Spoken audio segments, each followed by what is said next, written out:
If you want to start eating healthy but don't want to give up sweets, this protein cottage cheese cake is made for you. First, heat up your oven to 180 degrees Celsius.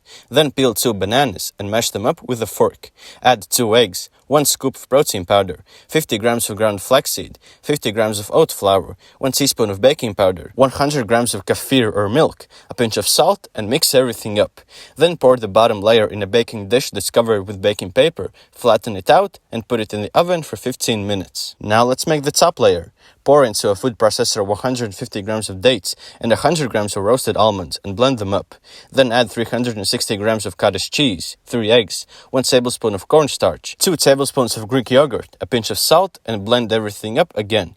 Then add berries of your choice. I use a blackcurrant and mix them in. When the bottom layer is done, take it out of the oven, cover it with the top layer, flatten it out, and put it back in the oven for 15 more minutes. When the cake is done, take it out of the dish so it doesn't become wet. I would also advise you to wait until it cools down a bit before cutting, because otherwise it will fall apart. I hope that this video was useful to you and have a beautiful rest of your day. Peace!